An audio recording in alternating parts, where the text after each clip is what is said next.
Jeff Levy has been practicing law for more than 40 years. As a respected member of the Jewish community, Jeff is furious about the recently unveiled animal welfare standards around commercial slaughter of New Zealand meat products. The NAWAC standards effectively outlaw the kosher slaughter of beef, lamb and chicken throughout the country, meaning thousands of New Zealand Jews will be affected. If this is now being abrogated by a decision on which there was little knowledge and almost no consultation, then we do feel pretty aggrieved about it. Everybody to whom I've spoken has been somewhat aghast by this. I'm getting calls also from overseas and from other places, other countries in the world, which are wondering if this is part of a worldwide trend. But why New Zealand, of all places, should start the ball rolling is totally unknown. The standards only differ significantly in two areas from the last welfare code.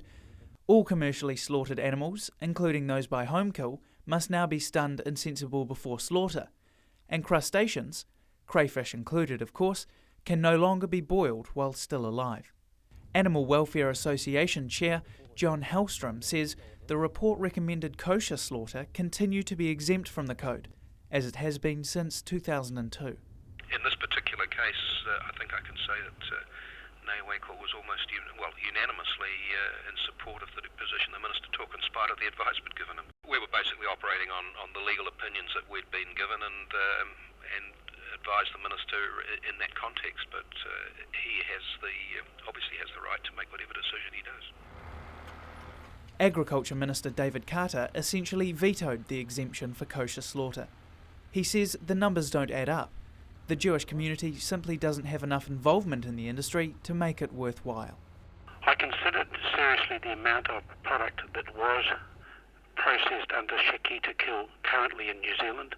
There is no beef being killed in New Zealand. There are up to 200 sheep a year being processed under Shikita kill, and according to MAF and NZFSA, there were no chickens being commercially killed under the Shikita process. So on that basis, I decided not to offer an exemption at all. But Jeff Levy says the Minister's decision has rocked his faith in the New Zealand legal system, and the Jewish community must now consider its options. It's too early to predict long-term effects. It's too early to know what is going to happen. But we're hoping that the matter can be resolved by discussion and that we won't be forced to take steps to enforce our rights under the New Zealand Bill of Rights Act. Hopefully that would be a very reluctant last step to take. But if that is the step that is required to be taken, then so be it. But it's unlikely to change the Minister's mind. David Carter says he has already received several submissions on the code from members of the Jewish faith, but none have moved him to reinstate their exemption.